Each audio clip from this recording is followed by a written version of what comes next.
The views and opinions of this broadcast do not reflect the views and opinions of Armed Media, New Productions and its affiliates. Enjoy the show. I'm a big fish in a small pond. Got my days free and the nights long. I create my own reality. Who I am is fine with me. As famous as I wanna be.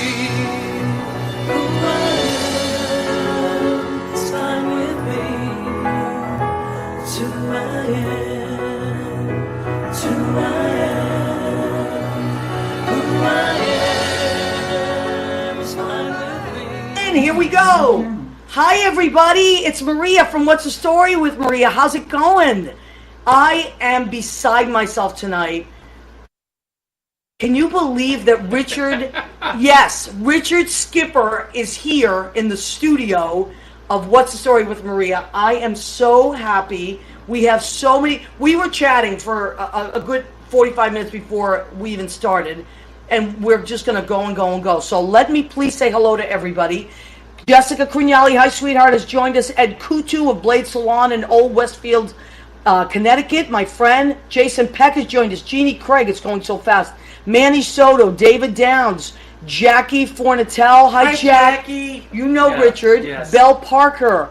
Who did I know? I missed someone up there. I saw someone fly by. Leo Rodriguez. Hi Leo. Janet Betta. Okay, good. So we have our buddies are coming in. So you have just landed on What's the Story with Maria. We are go through Armed Radio. Armed Radio is our mother station, and armeddigitalmedia.com. So if you are listening on your computer and you just want to listen, you can just type in armeddigitalmedia.com, and it's a live stream. All these shows, one after another, go live. And then, of course, it goes into podcast at Spreaker.com, iHeartRadio.com, and now Spotify. Every single episode of What's the Story with Maria, if you type that in, this is episode 59, is on Spotify. So when you click in 59, you're going to get the legendary, as I told him he is, Richard Skipper. Richard, I cannot thank you enough. Thank you for making it. It's funny, you and I were talking before. I didn't realize this was episode 59. I told you that I'm into numerology. Yeah. And, He's teaching me some tricks. That means it's a 14, and 4 and 1 is a 5, and 5 is a lucky number. Okay, so go back and tell me that again. So because it's 59. 59. You add the 9 and the 5, which and would that make it becomes 14. Okay. And then you add the 4 and the 1, you get it to a single digit. So it's a 5. You'll have to give me a thing. I will give you that. A And lesson I think after. everyone's going to think I'm really out there. No, we love this stuff. But I came to New York on the 5th, August 5th of, exactly 39 years ago. So he was telling me that he told me that you picked a date. You were born and raised where? I was born in a small town called Conway, South Carolina, Okay. which is the gateway of Myrtle Beach, South Carolina. It's just outside of Myrtle Beach. I grew up on a tobacco farm. Wow. And when I was 13 years old, I was reading the book, The Magic of Believing. Tells you the kind of kid I was. I love it. So in the book, it said, set your mind on a goal like a homing pigeon and go after that goal. And I closed the book, and I went in, and I announced to my parents. How old were you, 13? I was 13 years old, that 5 years from that day, I would move to New York. Wow. And, of course, my parents... When's your, what are you, because that's a sign that does that. Are you a Libra? I'm an Aquarius. Oh, okay. Yeah. I have a lot of Aquarius in my life. But my parents, of course, they looked at me like I had 4 heads. Oh, did they? They thought I was crazy. Had you performed yet? I had performed with a local theater company called the Theater of the Republic, and I was awful. I mean, when I went to my first audition, if you want to hear the story, Yeah. I went to my first audition, and they were doing MAME. And I have to tell you the truth, I didn't know the difference between MAME and Maine. I mean, I was a farm boy. Right. But I heard that there was a role in it that I might be right for. So I went into this audition. They said, what have you prepared for us? And I said, what do you mean, what have I prepared? And they said, well, obviously you sing. And I go, no, I don't sing. And they said, this is a musical. So I got up. You didn't know much. I didn't know. I didn't know. I was green. Wow. So I got up. I sang one of my favorite television specials was Rodgers and Hammerstein's Cinderella with Leslie Ann Warren and Stuart Damon. And What I knew song this, did you choose? A Lovely Night. Again, tells you the kind of kid I was. Yes, I love So I it. sang A Lovely Night, and Joe Greer, God bless him, who was the director, said, don't call us, we'll call you. Really? And wow. in those days, think back to 1973, think of not having cell phones and other Of course, I devices. remember it. One phone that was in a wall phone that was in our kitchen with a long cord. I sat by that phone for 2 weeks waiting for the phone to ring. I would not let my family use the phone. I said, I'm going to get this phone call, and that call never came through. Then Molly Griggs, this name popped into my head. Molly Griggs, who was playing Mrs. Upson, saw me in school. She was a teacher's aide. She said, are you going to the rehearsal tonight? And I said, they didn't call me. She says, well, show up anyway. And I did. I showed up at the first rehearsal, and I was there before anyone else arrived. And when Joe Greer got out of the car, he said, Ricky, I was Ricky Skipper in South Carolina. He says, Ricky, what are you doing here? I said, did you lose my phone number? And he said, I'm sorry to tell you, there's nothing in the show for you. Wow. But you're welcome to stick around. So they're giving away sides, and for those of you who don't know what a side is, it's the script that only has your part in it. Right. So they're giving out the scripts, and there was a walk-on part. 2 lines, sign here, and only 13.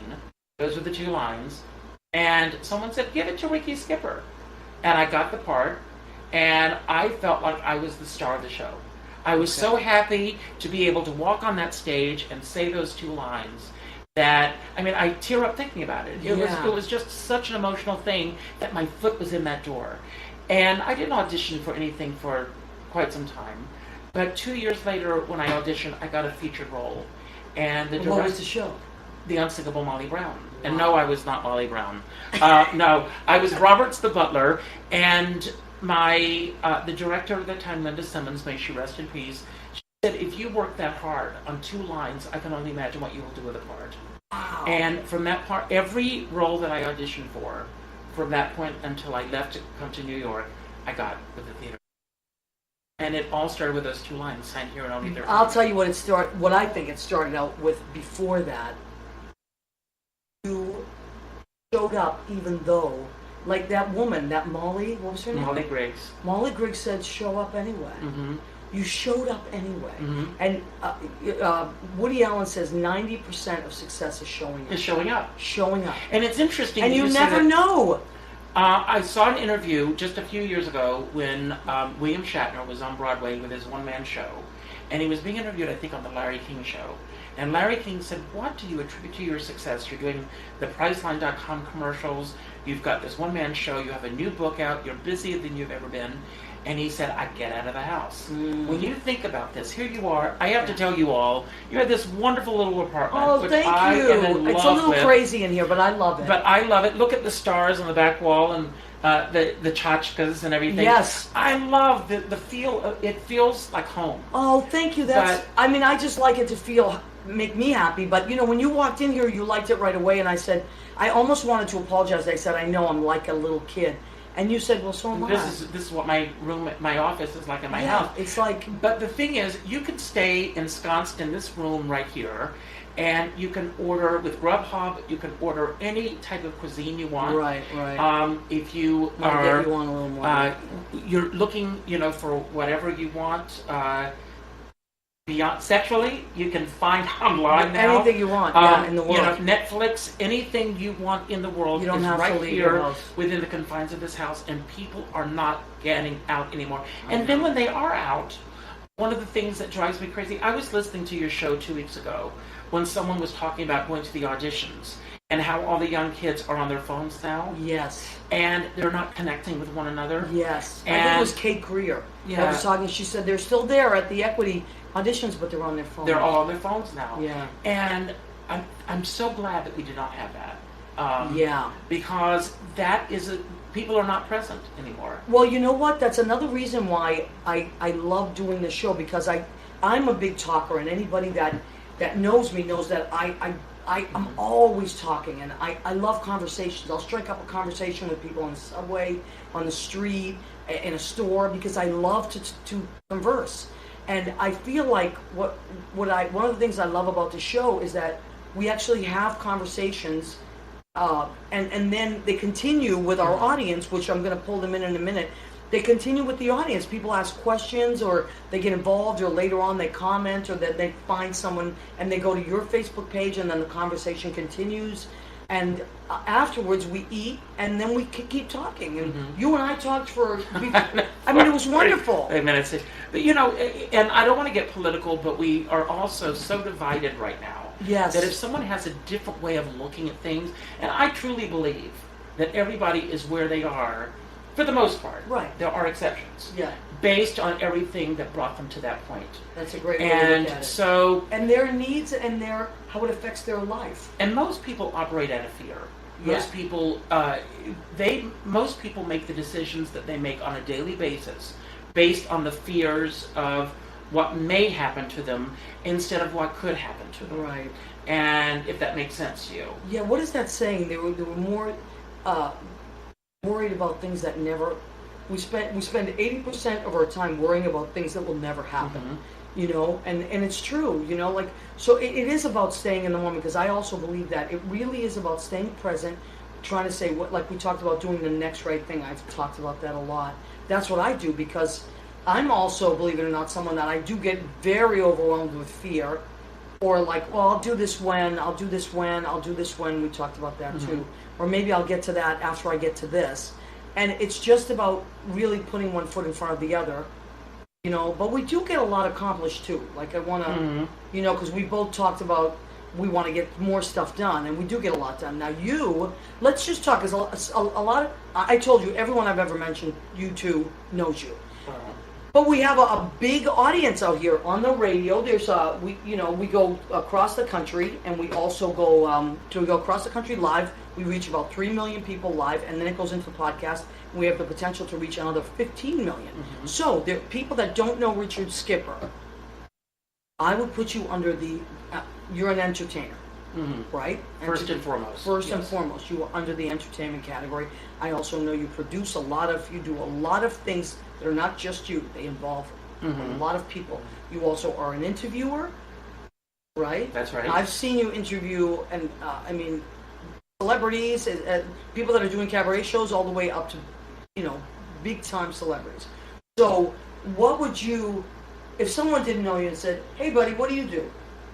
Everything. You name it, I do it. As I said before, I'm first and foremost an entertainer. That's what brought me to New York. Right. And it's interesting what life presents to you. I mean, you've known me a long time. Yeah. For those of you who don't know me, I performed for 20 years as Carol Channing. That took me around the world, Vegas and Atlantic City, and cruise ships and all of that. And I performed for a brief moment. And you also met Carol Channing, didn't you? Well, Carol and I became very good friends. Wow. I stayed at her home. Amazing. There's a great documentary, Carol Channing, Larger Than Life, which I'm in. Really? Well, that's how I first knew you. I first knew you as that person. Great limeade, by the way. Yes, we're enjoying a delicious limeade. Richard and I, we both like a lot of ice. Yes. Limes and fruit and all. We're fans of the fruit. So first, that's how I first knew you. Like, oh, that's that Carol Channing. Oh, wow. Okay. But then you didn't just do that. I won't say you morphed, but you were very fluid in how your life just went from one thing to another. And it was seemed seamless, but I've reached was it a out point of in my need? life. Well, everything's out of need, I think. But I reached a point in my life where I put it out there, and either you're going to like it or you're not going to like it. You're going to take it or you're not going to take it. I get calls from people. In this business, as you know, in the cabaret world, the lines are blurred between who the audiences are, and who the performers are, and who the press is, and who the critics are. Yeah, that's a very good point. I never thought of everybody, that. everybody is really in this. Forgive me, to my cabaret friends. We're all swimming in the same cesspool, and we're all trying to climb out to the top. And I love what Sarah Rice, who is a phenomenal performer, says. She says, "For God's sake, we're all fighting over a chicken bone." Right. And you think about, no, it's true. You think about this person getting this job and that person getting this job.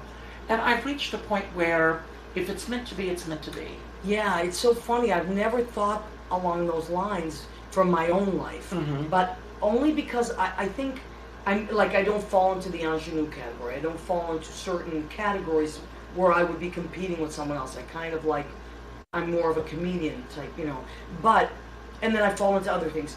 But I always would compete with myself. We talked about this. But I can see where that would happen to a lot of I'm going to people. tell you something, and if you're all listening out there, this is the God's honest truth.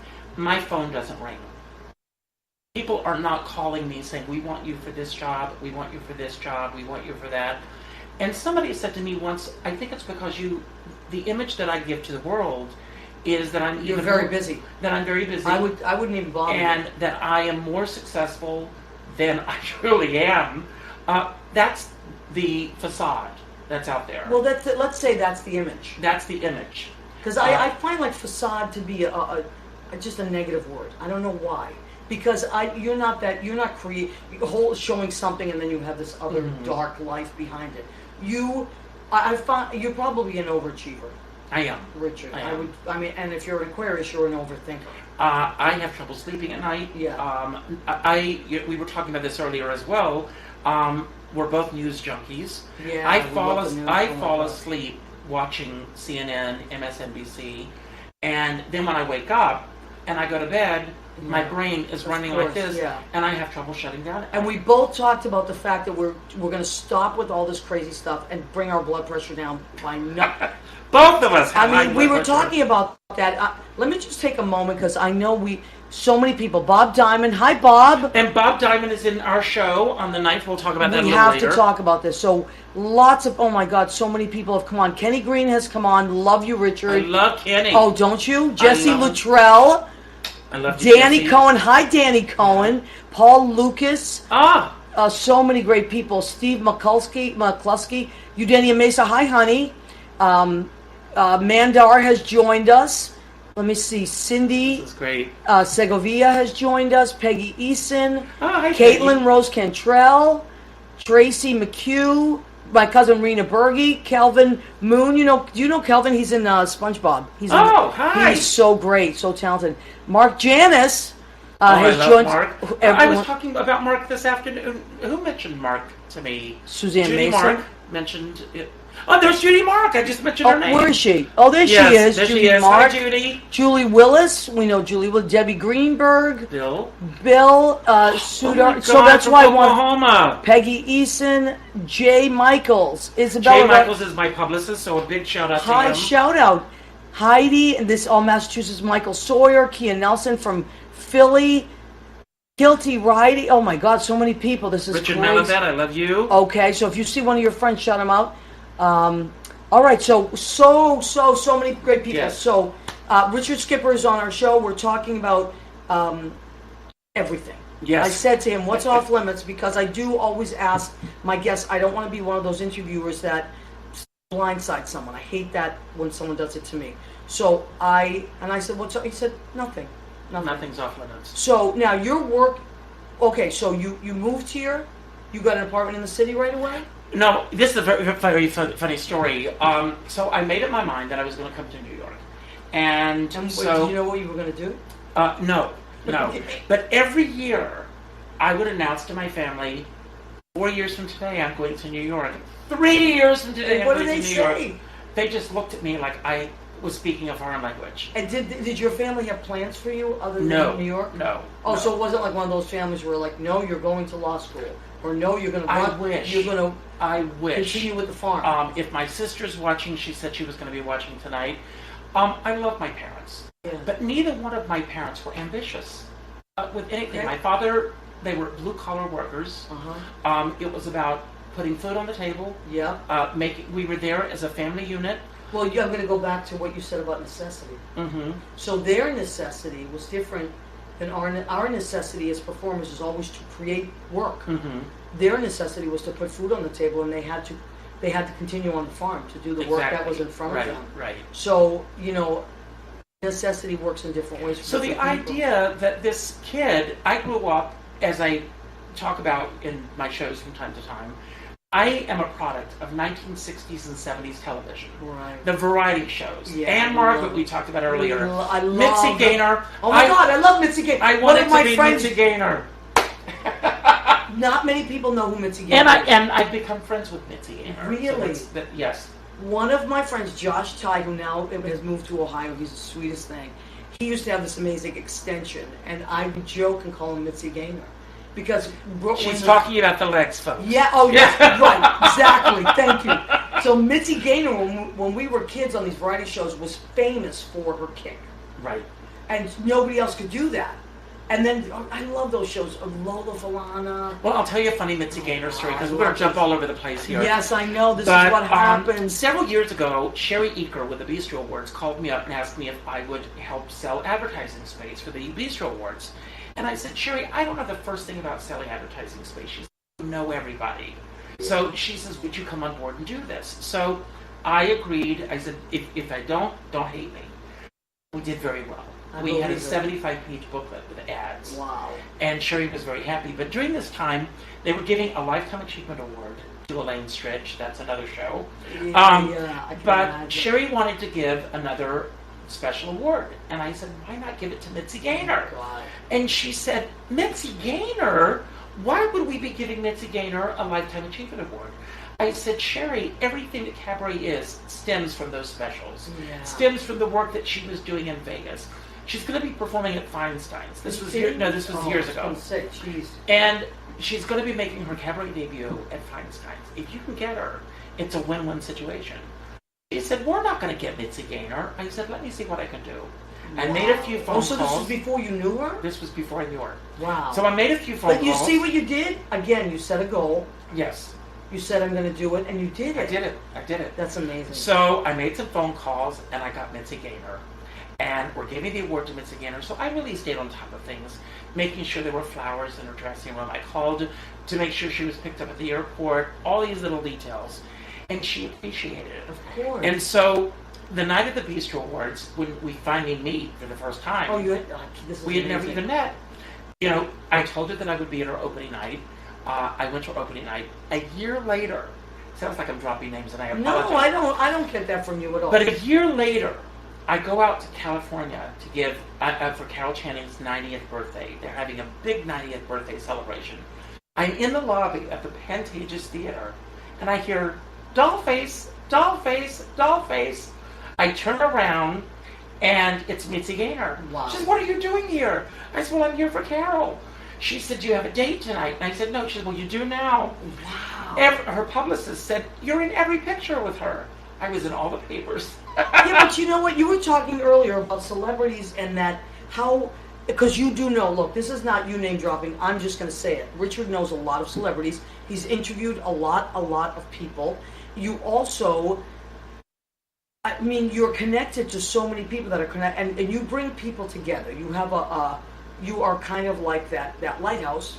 That's how I see you.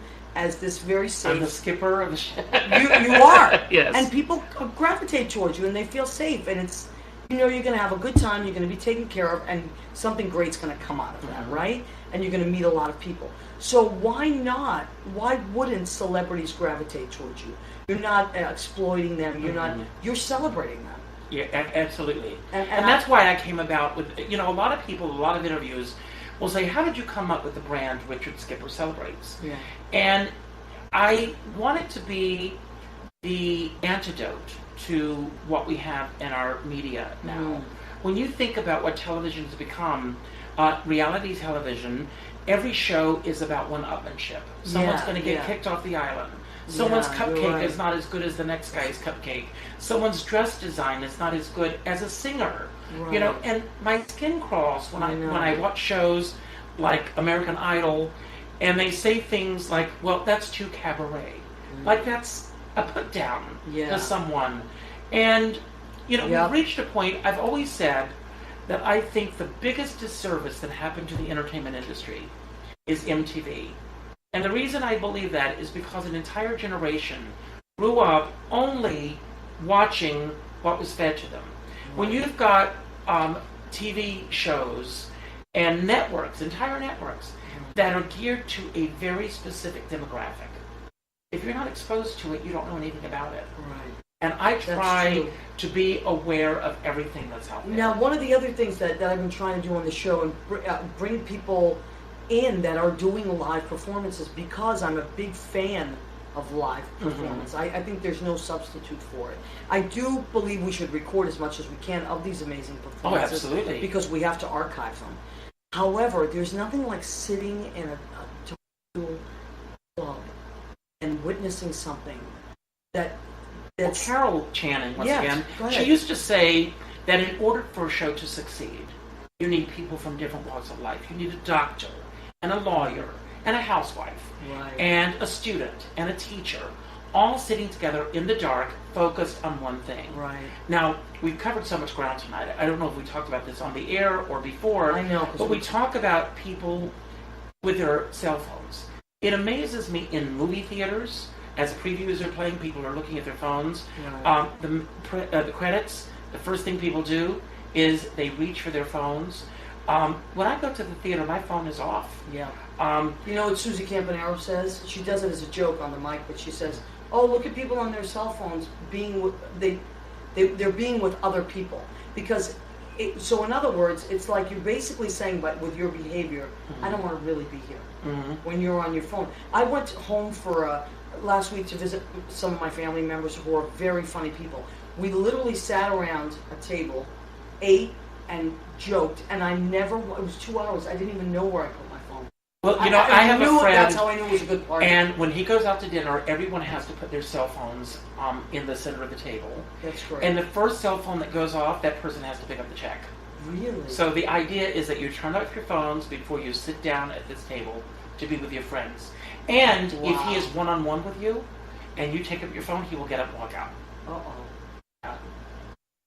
Because either Well, I you're, do it too. either know, you're like- here with me or you're not. Right, exactly. Yes. All right, so I want to make sure that we're covering everything. So let me check our time. Because, it's okay, it is 9:29. Okay. And we said at 9:30. Well, Bob Diamond, who is already here, I do a series called Richard Skipper Celebrates. Okay. And we've been doing them. We took off for the summer.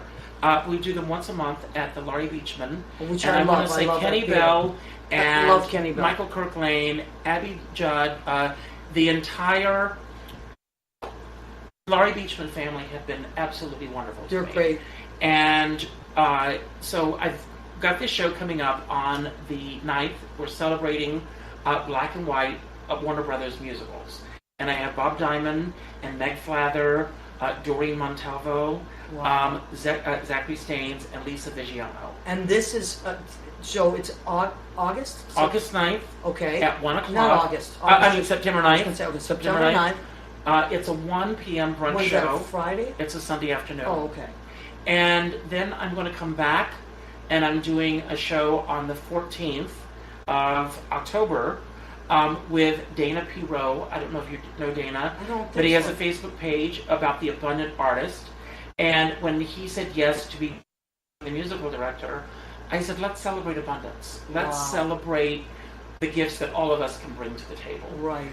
And then I've And that decided... there's enough. When I think of abundance, I think there's enough for all of us. There is. Going back to what you were talking about in the cabaret, that chicken bone, Mhm. sliding over. There's enough. Wayne Dwyer, Dr. Wayne Dwyer, who's sadly passed away, Yes. but his whole And I'm a concept, fan. me too. His whole concept was there's enough for everyone.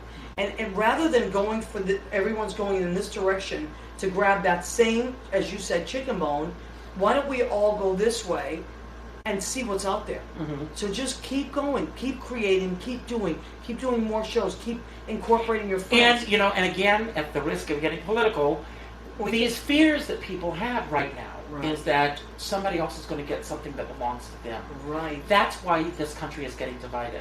Right. We need someone in charge who's going to say, let's come together And and there's let's enough for make this happen. everybody. There's Right. enough for everyone.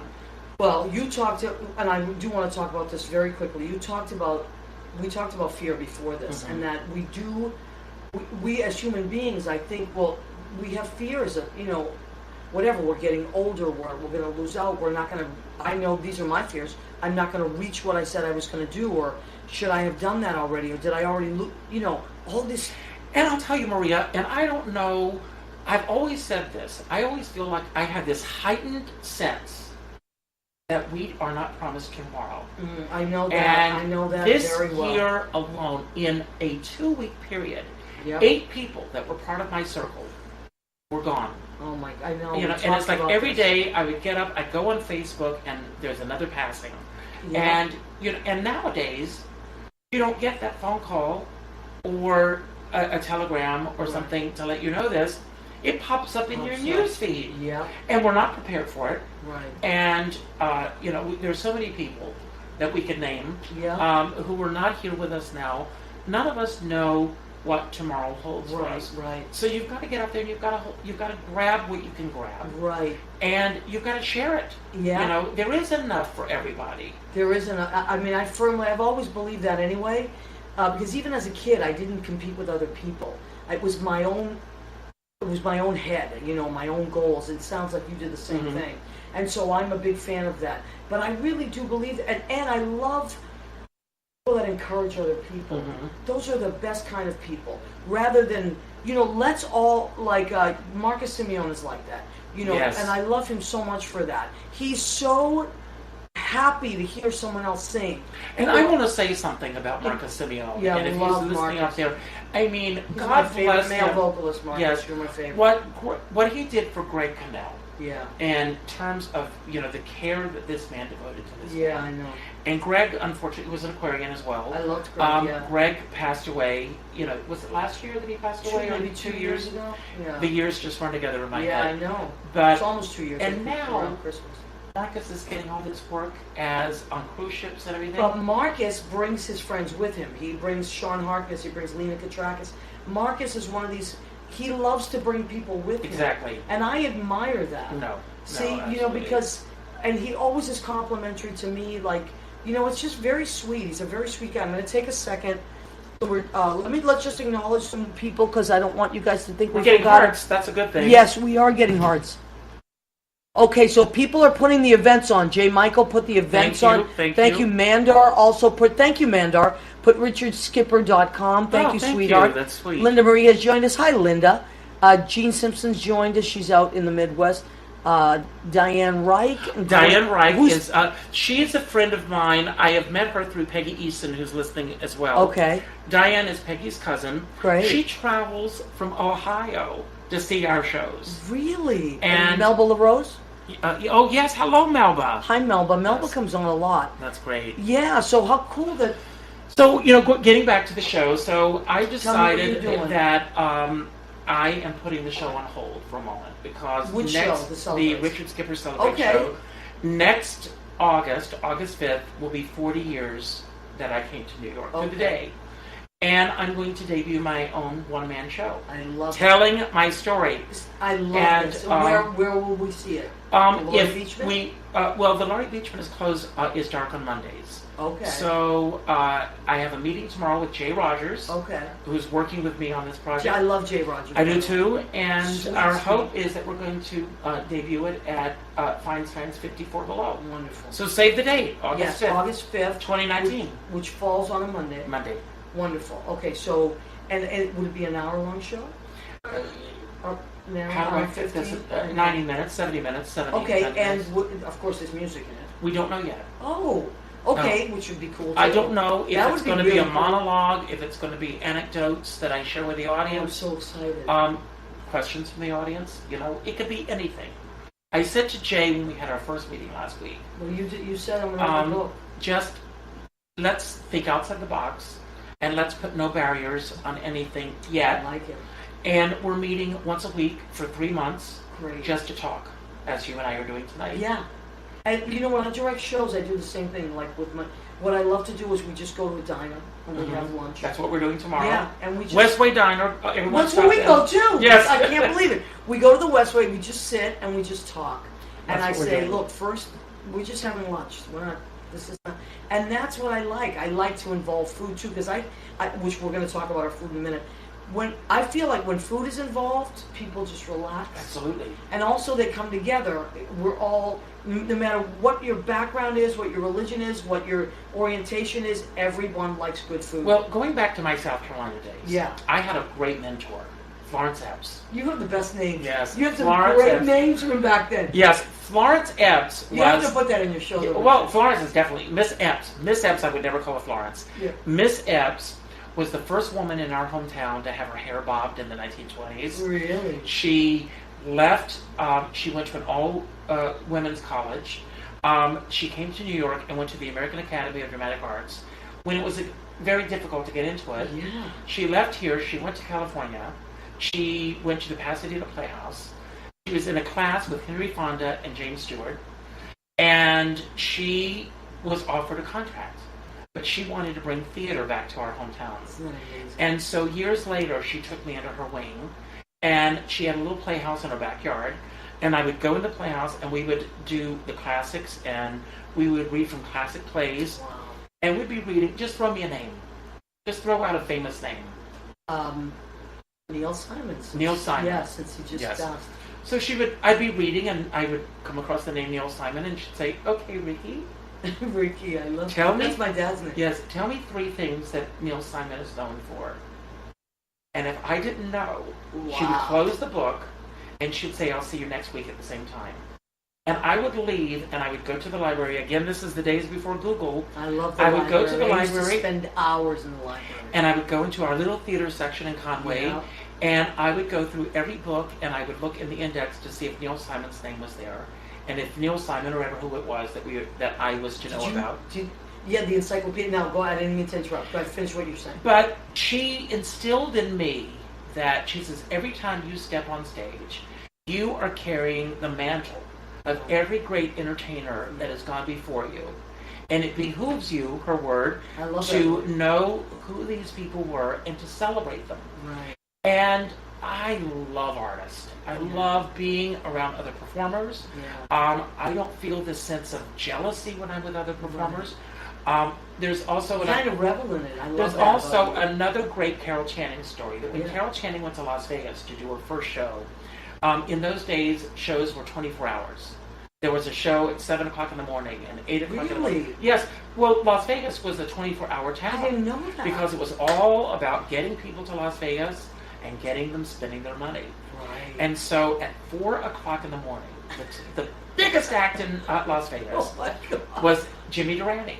Wow. And nobody wanted to follow him because he was so big. Well, that would be 5 a.m. Yes, it was 5 a.m. I Carol can't Channing believe said, it. I'll follow him because she says, all I have to do is to step into the love that he's already created in that Oh. room. And I think about that every time I walk on stage. All I have to do is to step into That's the love great. that those that have gone before me have already created in that space. Oh my God. And that's so great. you just walk up there and you do the best job you can do. When people come to see you, they are there because they genuinely want to be there. Right. I don't know anyone who wants to go and see a show to see someone fail on the stage. Right. What kind of... Yeah, I agree. I do think that sometimes, because the audiences can be different, and I think if there's an audience full of, say, actors versus singers, actors they take in more, so it can feel like there's judgment. But then afterwards, actors have delayed reactions, whereas singers or comedians are in the moment. But in it's how a they human react. condition that we Yeah. all have to judge other people. Right. You know, it's true. There's, one of my favorite quotes is by Brown, I think it's Browning, who says, "Oh, what power the gifted give us to see ourselves as others see us." Because we don't really see ourselves the way that other people Yeah, see us. we were talking about that earlier too. Exactly. And how I saw you, and you said, really?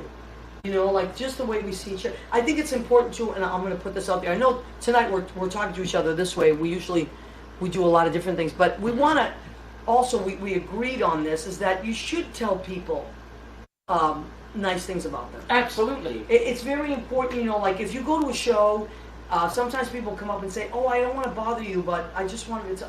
You can bother me all you want, and I think you feel the same way. If someone has a compliment, something that you've done, please I will let never him know. forget, it was Christmas Eve. I was on the subway, and who was sitting across from me? Marion Seldes. Wow. And I loved She's Marion amazing, Seldes. yeah. I had seen her in so many shows. Yeah. And I'm sitting there, trying to look like I'm not staring at her. Right. Do I say something? Do I not say something? Do I say something? So she got off at 57th Street, Columbus Circle, and I got off at the same time. I went up and I said, "Miss Seldes?" And she stopped and she said, "Yes." And I said, "I just want to tell you how much I love you." How wonderful. And I swear to God, she crossed and she bowed down. Wow. And she says, "No one has ever come up to me to tell me that." Is that true? That's what she told me. And maybe she did that with everybody. I don't know. No, but I'm saying maybe But- because, she is a woman of great honor and dignity, Mhm. and maybe people were intimidated or thought, I'm not going to bother her. Look, I'm not saying, run up and drive someone crazy, but it's nice to hear things, and people do like to hear that they've Mhm. done good. Everybody does. You work so hard at what you do. The applause is wonderful, and the reviews are great. But when someone comes up and says, or You touched me. yes, You touched me on some level. It means so much. or I went to acting school because I Mhm. saw you in a movie, Mhm. or whatever it was. Okay, we're gonna take a quick break because, as per usual, our time is flying.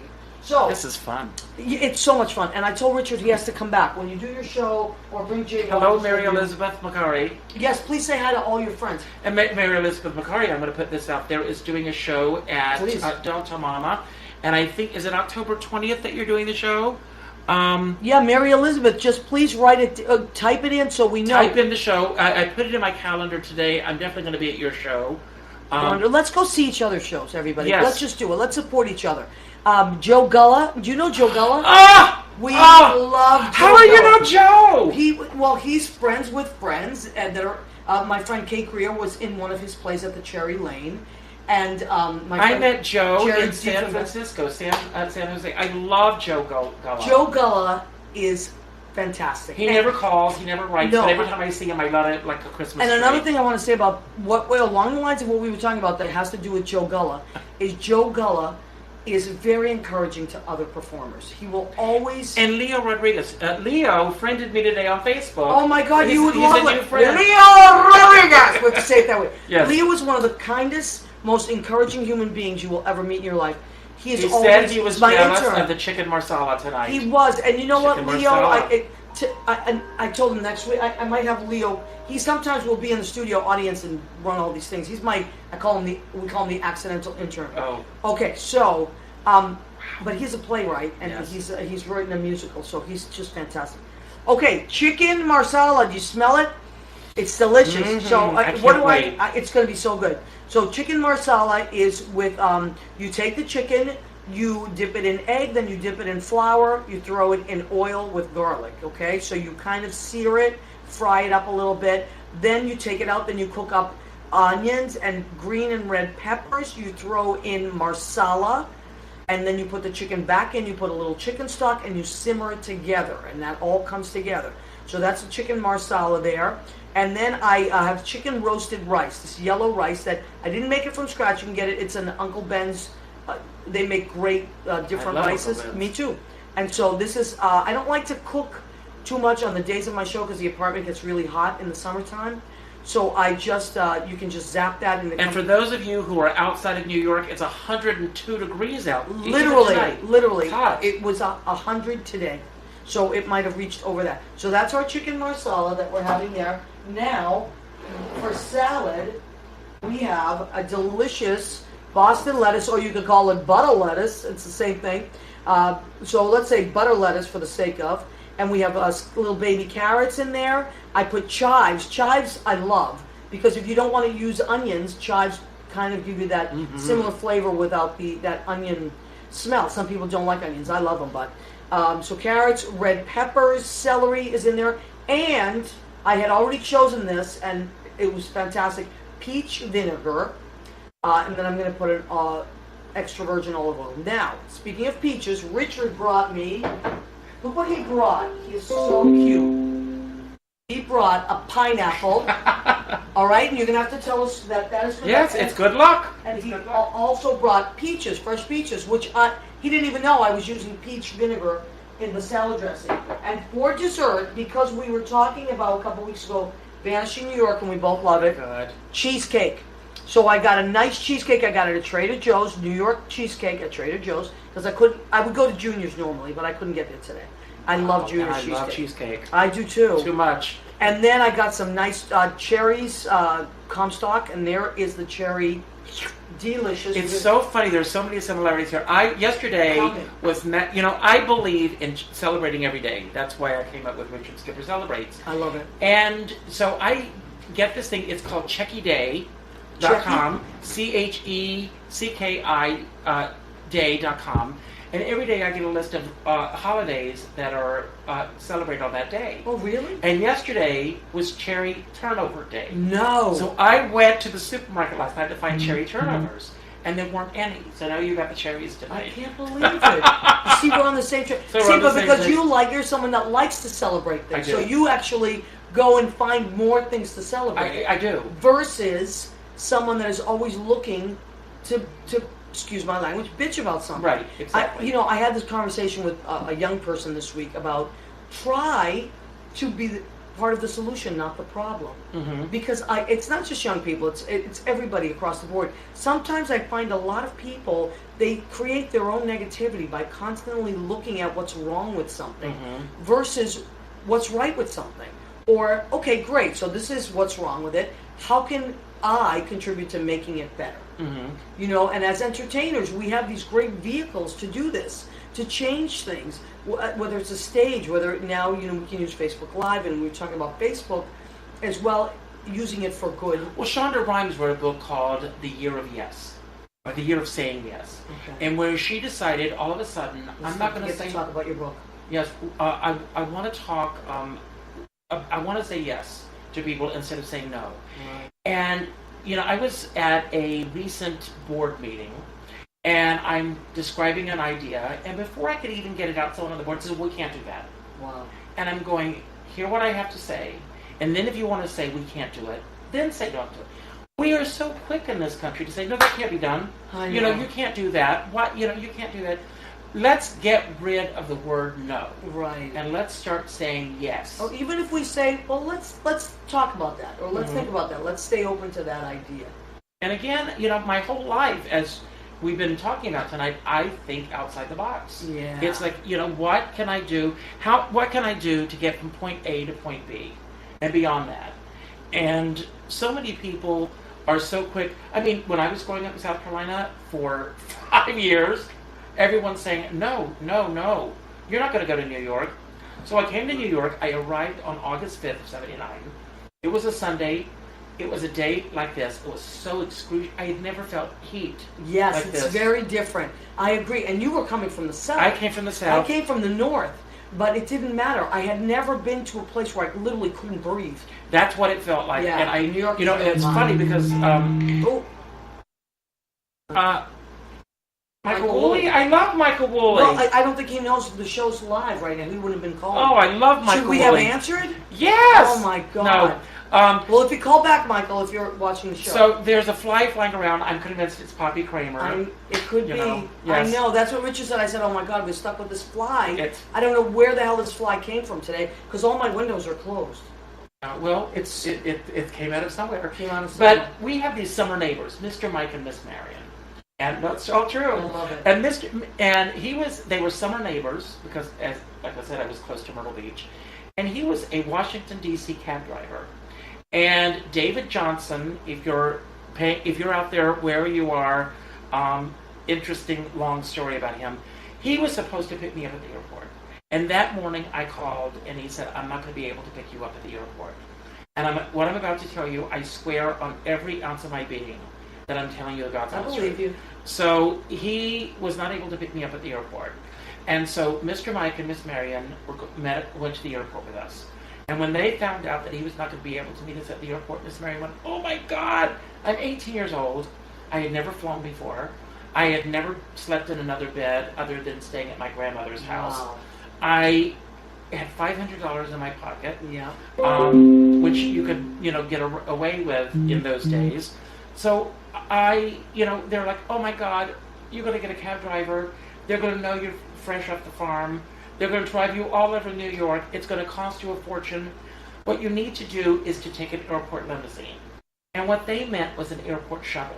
Right. So I get off the plane, I get my bags, and I see limousines, and I go over and I rented a stretch limousine. No. I arrived No. in New York, my first day in New York, and I came in a black stretch limousine. Isn't that perfect? And here I was in New York. But I love that. But again, and then my father. That was your entrance. My father said, "I give you 3 weeks, and you'll be back home." Really? And years But later, those were his fears. Well, he said I would never make it in New York. Wow. And it took 10 years. Every phone call, I am not exaggerating, every phone call ended with my mom saying, when are you giving this up and coming home? And I said, this is my home. I'm staying here. I had a roommate, Bob Kalinda. Again, I don't know if you're out there, but Bob Kalinda, I was paying him cash. And this was years later. And I come home one day to find an eviction notice on the door. He had not been paying the rent. And we had 72 hours to be out of the apartment. Otherwise, the marshal was coming and padlocking everything. When was that? I'm sorry? What year was that? 1986, 87, around that time. And I remember calling my dad and I said, I need your help. And my dad said, I'll send you a one-way ticket, but I'm not sending you money to stay in New York. And I said, I'm not coming home. And he said, well, I'm not sending you any money. And I had to go. I found an apartment on 103rd and Riverside Drive. And it was a flop house. Bathroom down the hall, drug addicts in the hallway. I stayed there for almost 5 years. Isn't that crazy? Well, yeah, we do we do what you have to do. Right. There's no other way. No matter what, I said I was not going to go back to South Carolina. I was going to stick it out here. And you did. And I did. It's been almost 40 years? Almost 40 years. Next year will be 40 years. Wow. And for those of you who were born in New York and grew up here, and this has been a part of, you can't imagine Right. what's the word I'm looking for? The magnitude of what this means to me. Right. You know, I get it. and the fact that it's been 40 years. I mean, the wonderful thing, I'm in a wonderful relationship. Yeah. My partner, not my husband, and I now, we've been together 30 years. Wow. Going on 30 years. So those first 10 years, I got through that, and then I met him. Yeah. And then he's been part of this crazy ride. And I tell him daily that there's a Purple Heart waiting for him at Golden Gates. Well, he's not in the business. No. Right. I think when you're with a performer, you deserve a medal. Because it's not easy. There's a whole other life that happens that you have to put up with. And my apologies out there. You know who you are. It's just a very... your life is always being jostled around because of your partner. Their life is always or on hold or, But his life has not been boring. No, absolutely. And they picked us for a reason, right? That's right. Okay, so we have about maybe 4 minutes left to our show. I do want to talk about your book as well. Richard, quickly, let's check if anybody else. Mary Elizabeth McCarthy. Okay, we said hello to her. The 20th. Debbie yes. Skipper. That's my sister. We were talking That's about my sister. you. Michael Vaccaro. Hi, Michael Vaccaro. I love Michael. Joe Gullis is in San Jose. Yes. Yep. And everybody loves Richard Skipper. You see? I love you. Yes, you're Great. very loved. I told you that. Okay, so a lot of people are saying very nice things. Well, then we can go back. Glenn Minghella has joined us. Tammy Gore! Tammy Gore. We have a photograph somewhere with Tammy and I are the same age of us being, we were babies in a crib together. Really? Yes. Tammy Gore, I don't believe it. How cool is that? Yes. All right, so... Josh Parkenring. Hello, Josh. I want to make sure you see all your friends. Wow. Okay, so we're seeing a lot of great people, and we're coming to Julie Cesare. She gave me my equity card to Tina's wedding. I'll never forget you, Julie. Ben Goldberg. Oh, hello, Ben. Jackie. So many nice people. Teresa Horn has joined. Myron Lockett has joined. And Michael Woolley called, probably randomly, not realizing. But I probably should. I didn't realize you knew Michael No, Woolley. I love him. Isn't I met he him great? years ago through Brian Summers, if he's watching. Brian used to give the best parties. Really? And, when I met so many wonderful people that way, Julie Wilson would be there, Margaret Whiting. Julie Wilson was amongst all of us. You could Yes, always. She was I know. very accessible. She was very accessible. Very sweet, very accessible. Quiet, but accessible. Yes. But my book that I'm writing Yes, please. is about Hello Dolly. The website is callondolly.com. Callondolly.com. Call on Dolly. Call on Dolly, of course, is the opening song of the show. I've interviewed over 700 people. Wow. And my vision, I know you're out there. Here we go. Feel free to call me. I'm going to do a plug. Yeah, do it. I am looking for a literary agent. This book I want it to be a coffee table book. Okay. Black Dog and Leventhal, that's my company that I'm envisioning publishing the book. And it's a celebration of these women and a few good men who have played Dolly Levi. Wow. And with all these interviews that I've done, and it's not a tell-all book, these are told in the words of those who were there. And Wow. I mean, with the Broadway production, and I'm going to Cleveland in October to see Betty Buckley, who is about to embark on a 2-year tour. That's Can you crazy. believe this? 2 years. Betty, if you're watching... Well, she Yeah. might be. Now, the nice thing about this show is we save the video, and then please, please, please, everybody, feel free to share it. What do we got, Jimmy? How much time? A minute. A minute. Okay. Well, I want to say one other thing before Thank we you, go. Jimmy. Yes. Melissa Manchester, we were talking about you earlier. One of I my love Melissa absolute Manchester. favorite people in the entire world. Melissa, you need to come and do her show. Oh, my God. Yes, Melissa, do her I'll show. cook you whatever you want. She's a great cook. I will cook Yes. whatever. And maybe, Richard, you can come that day as well. I would love it. And hang out with us and eat. Okay, so we're winding down. We want to say, Shauna joined us. She's got a theater out in Kansas City. And we didn't even talk about Vanishing New York. Well, listen, we're going to come Next back time. a million times. We appreciate you, everybody, at 9 p.m. Eastern every Tuesday. What's the Story with Maria? Right here on Facebook Live. It goes to armeddigitalmedia.com, which is Armed Radio, and it's on Spotify now, on iHeartRadio. Just Now, type can I say one other Yes, thing before please. you go? Go ahead. I end every show by saying, go out and do something nice for somebody else without expecting anything in return. That sounds wonderful. Thank you, everybody. Love you. See you soon.